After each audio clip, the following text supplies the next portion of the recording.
بسم اللہ الرحمن الرحیم الحمدللہ وکفی والصلاۃ والسلام علی سیدنا محمد المصطفیٰ وعلی آلہ المجتبیٰ واصحابہ الکرماء اما بعد فاعوذ باللہ من الشیطان الرجیم بسم اللہ الرحمن الرحیم وما ارسلناک الا رحمۃ للعالمین ان اللہ وملائکتہ یصلون علی النبی یا ایھا الذین آمنوا صلوا علیہ وسلموا تسلیما الصلاۃ والسلام علیک یا رسول اللہ صلی اللہ علیہ وعلی آلک واصحابک یا حبیب اللہ علماء اکرام مشایخ اعظام اولاد پیر سیال دیگر معزز سامعین حضرات، آج اس برکت والی رات میں ہم سب کا مل کر ذکر حبیب کرنا اور ذکر حبیب سننا یہ ہمارے لیے بہت بڑی خوش قسمتی ہے۔ جس وقت پہ ہم نے یہ حضور نبی اکرم صلی اللہ علیہ وسلم کی محفل سجائی اس وقت سے لے کر اس وقت تک اور انشاءاللہ تعالی حضور کا نام لینے کو اللہ تعالیٰ کی ہمیشہ رحمت ہو۔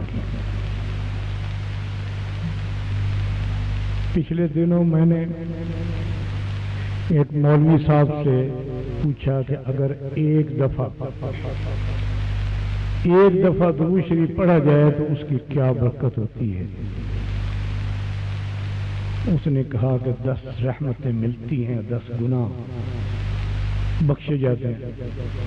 تو میں نے عرض کیا کہ اگر مولوی صاحب ایک آدمی یہ کہے کہ حضور صلی اللہ علیہ وسلم کی ذات اقدس پر لا تعداد دفعہ درود و سلام ہو، اتنی دفعہ نہ تو وہ انسانوں کی گنتی میں آ سکے، نہ فرشتوں کی گنتی میں آ سکے، نہ جنوں کی گنتی میں آ سکے، اتنی دفعہ حضور کی رحمت ہم پر نازل ہو جو ان پر ہم درود و سلام بھیجتے ہیں لا تعداد دفعہ، کروڑوں دفعہ۔ تو وہ کہنے لگا کہ اس کے ثواب جو ہے جو ملے گا وہ میری گنتی میں نہیں آتا، وہ تو کسی کی گنتی میں نہیں آ سکتا۔ اگر ایک دفعہ درود شریف پڑھنے سے 10 رحمتیں نازل ہوتی ہیں انسان پر، 10 گناہ بخشے جاتے ہیں، جو یہ کہتا ہے کہ حضور کی ذات اقدس پر لاکھوں کروڑوں نہیں بلکہ لا تعداد دفعہ درود و سلام ہو تو اس کی رحمت کا، اس کے ثواب کا تو آدمی اندازہ ہی نہیں کر سکتا۔ آج اس پاک محفل میں ہم سب حاضر ہیں، یہ امید لے کر حاضر ہوئے ہیں کہ یا اللہ تو اپنے اس پیارے نبی کے صدقے میں، اس پیارے محبوب کے صدقے میں ہمارے گناہ معاف فرما، ہماری خطائیں درگزر فرما اور ہمیں اپنے حبیب کی سنت پر عمل پیرا ہونے کی توفیق عطا فرما۔ میرے بھائیوں، حضور کی ذات اقدس جب اس دنیا پر تشریف لائی تو اس وقت کے حالات کا آپ اندازہ فرمائیں تو کہ پوری انسانیت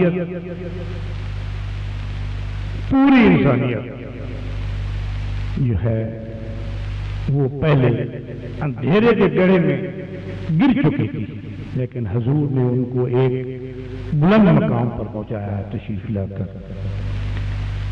پھر اس کے بعد آپ دیکھتے ہیں کہ کسی کی ولادت ہوتی ہے تو شہر سے بڑی سے بڑی کسی ڈاکٹر کو بلایا جاتا ہے، نرسیں آتی ہیں جن کا نام اسلام والا ہوتا ہی نہیں ہے۔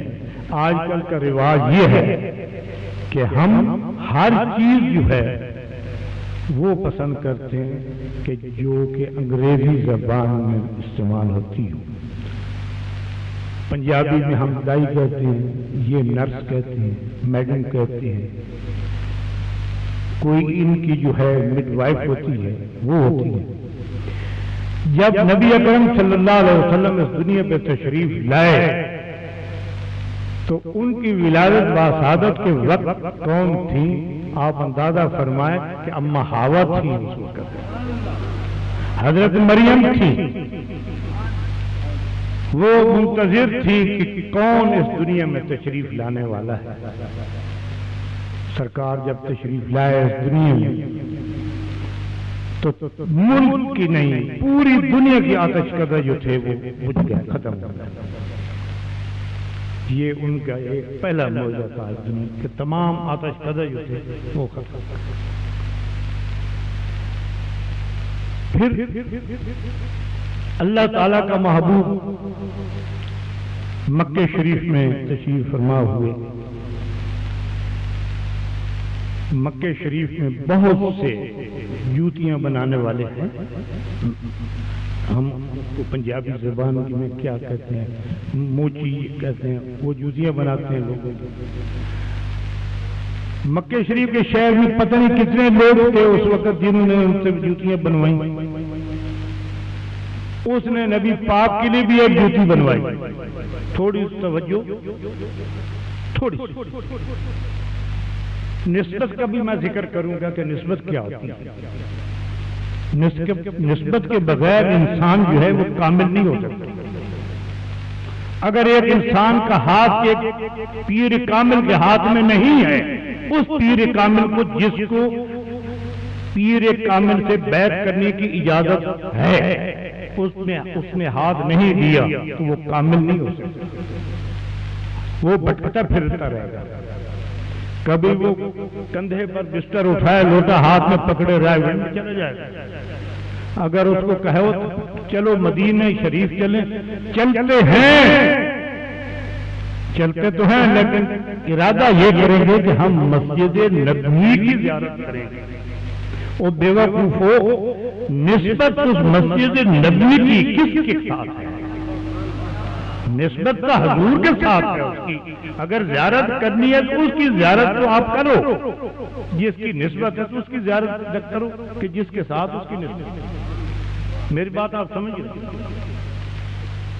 تو عرض جوتی کے متعلق کر رہا تھا، حضور صلی اللہ علیہ وسلم کی جوتی بھی تیار ہوئی، اس کو نسبت ہوئی حضور کے قدم مبارک سے۔ تھوڑی نسبت جو ہوئی حضور کے قدم مبارک سے اس کو نسبت ہوئی، تو اس کا اتنا درجہ بلند ہوا اس جوتی کا کہ پہلا آسمان بھی نیچے ہو گیا، جوتی اوپر ہو گئی۔ جوتی جو ہے وہ اوپر ہو گئی، کیوں؟ کہ اس کے نبی اکرم کے تلوے جو ہے نا اس جوتی سے مس ہوئے تھے، اس کی اتنی قدر قیمت ہو گئی کہ پہلا آسمان نیچے ہے، جوتی اوپر ہے، دوسرا آسمان نیچے ہے، جوتی اوپر ہے، تیسرا آسمان نیچے ہے، جوتی اوپر ہے، چوتھا آسمان نیچے ہے، جوتی اوپر ہے، پانچواں آسمان نیچے ہے، جوتی اوپر ہے، چھٹواں آسمان نیچے ہے، جوتی اوپر ہے، ساتواں آسمان نیچے ہے، جوتی اوپر ہے، عرش عظیم نیچے ہے، جوتی اوپر، عرش عظیم نیچے ہے، جوتی اوپر ہے۔ ایک مکے کا عام موتی نے اس کو بنایا تھا نا، تو اللہ تعالیٰ نے اس کو اتنی عزت بخشی کہ عرش عظیم کی اوپر چلی گئی۔ میرے بھائیو، یہ معمولی ہستی نہیں آئی، یہ معمولی ہستی نہیں، اس ہستی کے لیے تو حضرت عیسیٰ علیہ السلام، میں مفتی صاحب سے ادب سے معذرت چاہتا ہوں کہ عیسیٰ علیہ السلام نے اپنی امتی کو یہ کہا تھا کہ یاد رکھو جو آخری نبی ان کی اپنی کتابوں میں موجود ہے، آخری نبی جو آنے والا ہے احمد، اس کی جوتیوں کے تسمے کھولنے کی میں لیاقت نہیں رکھتا۔ عیسیٰ علیہ السلام جو روح اللہ، پھر دیکھو حضور کی شان کہ عیسیٰ علیہ السلام جو مردہ زندہ کرتے تھے، عیسیٰ علیہ السلام جو روح اللہ ہے، وہ کہتے ہیں میں تو اس کی جوتیوں کے تسمے کھولنے کی لیاقت نہیں رکھتا۔ اب باری آئی موسیٰ علیہ السلام، موسیٰ علیہ السلام نے عرض کی کہ یا اللہ تو اپنا آپ مجھے دکھا۔ اپنا آپ مجھے دکھا۔ تو فرمایا لن ترانی، کہ تو مجھے نہیں دیکھ سکتا۔ اس میں یہ نہیں کہ مجھے دیکھ بھی کوئی نہیں سکتا، یہ نہیں فرمایا اللہ تعالیٰ، فرمایا کہ تو مجھے نہیں دیکھ سکتا، دیکھنے والا کوئی اور آئے گا۔ لیکن کیونکہ انبیاء کی دعا تھی کہ یا اللہ تو مجھے آپ دکھا، جلوہ دکھا، دعا بھی مقبول ہوئی۔ کس کے وسیلے سے؟ محمد کے وسیلے سے، براہ راست دعا نہیں ہوتی۔ کلیم اللہ تھا، اللہ کے ساتھ کلام بھی کرتے تھے، کلیم اللہ بھی تھے، نبی بھی تھے، لیکن نہیں، میں اپنا آپ پہلے کسی اور کو نہیں دکھاؤں گا، وہ دیکھنے والا کوئی اور آئے گا جو آج کی رات آ رہا ہے صبح کے وقت، اس کی استقبال کے لیے ہم سب غلام اس کے حاضر ہیں، اس کے استقبال کے لیے ہم بیٹھے ہیں۔ تو جب حضور ہمارے آقا و مولا تشریف لے گئے عرش ان پر، اللہ تعالیٰ کی بارگاہ، وہ جبرائیل بھی راستے میں رک گیا، جو تمام انبیاء کا رازدان تھا، وہی لے آنے والا تھا۔ تو سدرۃ المنتہا مقام پر جب وہ رک گیا تو نبی اکرم صلی اللہ علیہ وسلم نے فرمایا کہ چل میرے ساتھ تو بھی۔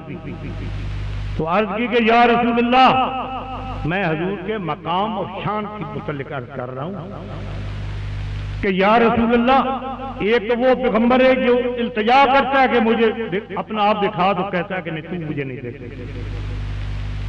تو ایک یہ ہے کہ جس کو اپنا آپ دکھانے کی طلب ہو رہی ہے کہ تو آ مجھے دیکھ، اس میں فرق ہے۔ حبیب اللہ اور کلیم اللہ میں فرق تو یہی ہے کہ وہ کہتا ہے کہ مجھے دکھا، اللہ فرماتا ہے کہ تو مجھے نہیں دیکھ سکتا۔ وہی اللہ کہتا ہے کہ ہاں میرے محبوب تو مجھے دیکھ، میں تجھے دیکھ۔ تو وہ تشریف لائے، اس دنیا میں تشریف لائے، پھر عرش عظیم پر تشریف لے گئے، سدرۃ المنتہا پہ جبرائیل رک گئے، فرمایا کہ یا رسول اللہ آگے میرے جانے کی مجال نہیں ہے، اگر بال برابر میں آگے چلا جاؤں نا تو میں جل جاؤں گا، اللہ تعالیٰ کی جلدی آگے۔ یہاں حضور شیخ الاسلام حضرت خواجہ محمد قمر الدین رضی اللہ تعالیٰ عنہ، جو ہم سب کے پیر بھی ہیں، رہبر بھی ہیں، اور انشاءاللہ ہمیں قیامت کے دن بھی وہ بچائیں گے، سفارش کریں گے نا، ضرور کریں گے سفارش۔ وہ اللہ کا ولی بھی ہے۔ کئی لوگ ہوتے ہیں غلام ہوتے ہیں، نام کے غلام، بیعت کر لی غلام ہو گئے۔ غلام وہ بے مثال تھا، پیر وہ بے مثال تھا، حضور شیخ الاسلام عرض کرنا، اس کا جو ذکر کرنا ہے نا پہلے اس کا تعارف بھی کرا لو۔ فقر اس پہ ناز کرتا تھا، علم اس پہ ناز کرتا تھا، ولایت اس پہ ناز کرتے تھے۔ تو حضور شیخ الاسلام فرماتے ہیں کہ جبرائیل علیہ السلام سے میں معذرت کے ساتھ، حضرات توجہ ہے، معذرت کے ساتھ عرض کرتا ہوں کہ جبرائیل معاف کرنا، حضور کے مقام کا، حضور کے درجے کا تمہیں علم ہی نہیں۔ یہ تو وہی بیان کر سکتا ہے نا کہ جو حضور کو صحیح معنی میں نہیں لیکن دیکھ بھی چکا ہو، سمجھ بھی چکا ہو، وہ کہہ سکتا ہے۔ کس کو؟ جبرائیل، کسی انسان کو نہیں کہا۔ محمد قمر الدین نے انسان کو چیلنج نہیں کیا، جبرائیل کو چیلنج کیا کہ تو جانتا ہی نہیں، تمہیں تو پتہ ہی نہیں کہ سرکار کا مقام کیا ہے۔ اگر تو انکار نہ کرتا تو خدا کی قسم سرکار کے سفید تو بھی اپنی آنکھوں سے اللہ تعالیٰ کی ذات کے زیارت کر سکتا۔ یہ وہ شخص نہیں ہے، یہ اس کا عام آدمی کے یہ لفظ نہیں ہے، یہ لفظ جو ہیں اس شخص کے لفظ ہیں جس نے ساری زندگی نبی پاک کی سنت پر عمل کر رہا ہو۔ میرے بھائیوں، اس وقت جو ہم پر ذلت اور خواری مسلط ہو رہی ہے، یہ کیا ہے؟ صرف اس لیے کہ ہم نے نبی پاک صلی اللہ علیہ وسلم کی سنت کو چھوڑ دیا۔ کبھی تو ہمیں بش دھمکیاں دیتا ہے، کیوں دیتا ہے؟ اس لیے کہ ہم مسلمان ہیں۔ اسرائیل کو نہیں دیتا وہ دھمکی، ہندوستان کو نہیں دیتا وہ دھمکی، پوری دنیا کے کفار اس بات پر متحد ہیں کہ اسلام کو اور مسلمانوں کو ختم کیا جائے۔ لیکن الحمدللہ حضور کے غلام اب بھی اس دنیا میں ہیں اور انشاءاللہ تعالی قیامت تک قائم رہیں گے۔ میں عرض کرتا ہوں کہ اب دینی مدارس کی جو اس وقت ضرورت ہے، اس سے پہلے اتنی نہیں تھی۔ میں علماء کرام کی خدمت میں عرض کرتا ہوں کہ اپنی پوری زندگی جس طرح آپ نے تعلیم پر وقف کر رکھی ہے، اس کو مزید اور فعال کریں تاکہ ہم پوری دنیا کے غیر مسلموں کو جواب دے سکیں۔ یہ بھی یاد رکھو میرے بھائی کہ کچھ نا عاقبت اندیش کہتے ہیں کہ قرآن کریم صدیوں پرانا ہے، اب وہ آئین اس موجودہ دور کے مطابقت نہیں رکھتا۔ نعوذ باللہ من ذالک۔ اللہ تبارک و تعالیٰ کے یہ کلام شروع سے لے کر قیامت تک انشاءاللہ تعالیٰ آپ کی رہنمائی کر سکتے ہیں۔ آپ کو کوئی مسئلہ درپیش ہو، قرآن و حدیث سے تلاش کریں، آپ کو مل جائے گا۔ پھر اللہ تعالیٰ نے اپنے نبی، اپنے پیارے محبوب کی کیا شان بیان فرمائی ہے قرآن پاک میں، فرمایا کہ اِذ ظَلَمُوا أَنفُسَهُمْ جَاءُوكَ، اِذ ظَلَمُوا أَنفُسَهُمْ جَاءُوكَ،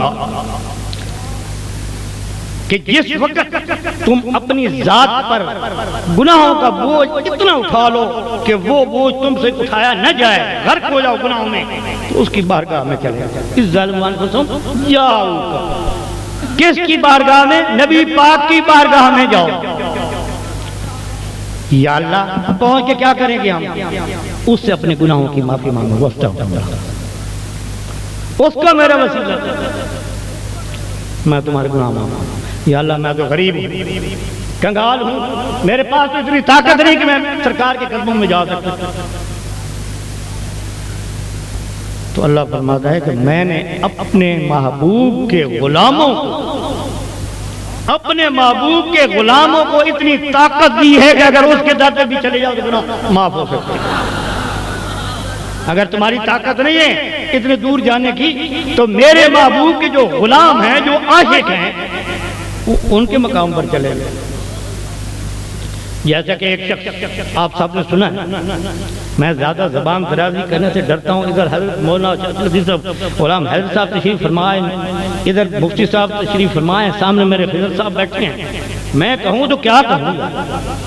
لیکن مصر کی اس عورت کی خریداری جو اٹی لے کے یوسف علیہ السلام کو خریدنے گئی تھی، اس کی مانند میں بھی اتنا عرض ضرور کر دوں کہ میرا نام تو آ جائے گا نا کہ اللہ تعالیٰ کی محبوب، آپ گواہی دیں گے نا، میں اللہ تعالیٰ کی محبوب کی تعریف میں عرض کر رہا ہوں جو کوئی آتا ہے۔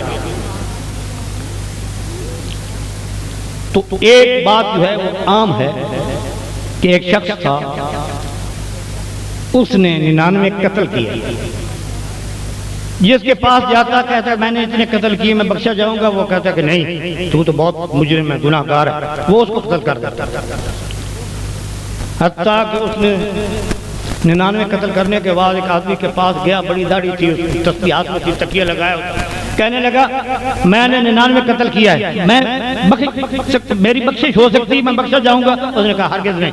اس نے کہا چلو 99 تو پہلے کر گیا، 100 پورا کر دوں گا۔ اس کو بھی اس نے قتل کر دیا، لیکن بڑا پشیمان ہوا، ازردہ ہوا، چل پڑا وہاں سے۔ راستے میں ایک آدمی ملا، اس سے پوچھتا ہے میں نے 100 قتل کیے ہیں، تھوڑی سی توجہ اور غور، ذرا نبی پاک کے غلاموں کا مقام اور ان کا مرتبہ بھی تو دیکھیں، اختیار بھی تو دیکھیں، کہ اختیار کیا ہوتا ہے۔ تو کہا میں نے 100 قتل کیے ہیں۔ میری کوئی بخشش کا ذریعہ؟ انہوں نے کہا ہاں ہے، کسی اللہ تعالیٰ کے بندے کے پاس چلا جا، اس کے قدموں پہ گر کے معافی مانگ، وہ تیری سفارش کرے گا۔ اللہ تعالیٰ اپنے پیاروں کی سفارش مانتا ہے، اس لیے کہ وہ اس کے پیارے محبوب کے غلام ہیں، وہ اپنے پیارے محبوب کے غلاموں کی درخواست رد نہیں کرتا۔ تو جا کسی نبی کے غلام کے پاس، وہ تیری سفارش کرے گا، تو بخش۔ وہ خوشی خوشی چل پڑا۔ ابھی تھوڑا فاصلہ طے کیا تھا کہ اسرائیل کو حکم ہوا کہ اس کی جان ہی قبض کر لے، جان قبض کر۔ اب بات آتی ہے لاج کی۔ لاج کیا؟ آپ نعرہ لگاتے ہیں کہ لجپال، 30 سال لجپال نعرہ تو لگاتے ہیں، لیکن اس کا اصلی مفہوم ہے بعد وہ آپ نے سمجھا۔ مر گیا، فرشتے آئے، دوزخی فرشتے آئے اس کو پکڑنے کے لیے کہ اس کو ہم دوزخ میں لے جائیں گے، جنتی فرشتے آئے کہ نہیں ہم اس کو جنت میں لے جائیں گے۔ اللہ تعالیٰ کے پاس دونوں گئے، انہوں نے اپنا فیصلہ رکھا۔ اللہ نے فرمایا تو ایسا کرو، زمین جو ہے وہ ناپو، اگر یہ میرے بندے کی طرف زیادہ سفر کر چکا ہے تو اس کو چھوڑ دو، جنت میں جانے دو، یہ معافی کے لیے آ رہا تھا۔ اگر یہ سفر جو ہے تھوڑا بھی کیا تو دوزخ میں لے جاؤ۔ تو یہ علم تھا، فرشتوں کو بھی پتا تھا کہ سفر تو تھوڑا کیا، کیونکہ اللہ کا حکم تھا یہ میرے بندے کی طرف جا رہا ہے، کیوں جا رہا ہے؟ معافی مانگنے کے لیے۔ تو زمین کو حکم ہوا کہ تو سکڑ۔ زمین سکڑ گئی، جب زمین سکڑ گئی، جب ناپا گیا تو سفر انہوں نے زیادہ طے کیا تھا۔ اللہ نے فرمایا چھوڑ میرے پیارے بندے کے صدقے کے چھوڑ۔ یہ ہے نبی پاک کے غلاموں کی، یہ ہے نبی پاک۔ آپ نے وہ بھی سنا ہے، حضرت پیر پٹھان غریب نواز کا واقعہ بھی سنا ہے آپ نے؟ نہیں سنا کہ ایک راستے پہ ایک ہندو ہوتا تھا۔ اب اگر زیادہ وقت ہو رہا تو مجھے کر دیں، یہ سلوار کھینچ لیا۔ حضرت پیر پٹھان غریب نواز کے راستے میں ایک ہندو رہتا تھا، اس کو یہ پتا تھا کہ یہ شخص جو ہے یہ عام شخص نہیں، یہ اللہ تعالیٰ کا مقبول بندہ ہے۔ جب حضور گزرتے تو وہ ہاتھ باندھ کے کھڑا تو حضور اس سے پوچھتے خیریت کیا حال ہے؟ وہ صرف اتنا کہتا کہ بھلوں کو بھلی لا، بھلوں کو بھلی لا۔ آخر ایک وقت آیا کہ آپ حضور نے پیر پٹھان انداز نے اس کو دیکھا، لیکن وہ نظر نہیں آیا، 2-3 دن نظر نہیں آیا۔ کسی نے کہا کہ جی وہ سخت بیمار ہے، شاید مر جائے، تو پتہ چلا کہ وہ مر گیا۔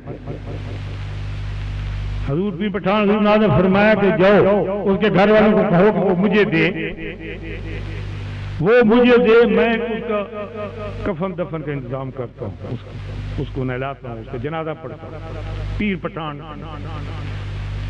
تو وہ درویش پیغام لے کر گیا تو اس کے گھر والوں نے کہا کہ وہ تو ہندو تھا، ساری زندگی اس نے کبھی روزہ نہیں رکھا، نماز نہیں پڑھی، کلمہ نہیں پڑھا، تو آپ فرما رہے ہیں بھائی وہ مجھے کہتا تھا بھلوں کو بھلی لا، تو اس نے اتنی دفعہ مجھے لاج ڈالی ہے میرے گلے میں کہ اس کی لاج تو میں نبھاؤں گا، لیکن تمہارے پاس کیا ثبوت ہے کہ وہ مسلمان نہیں ہوا؟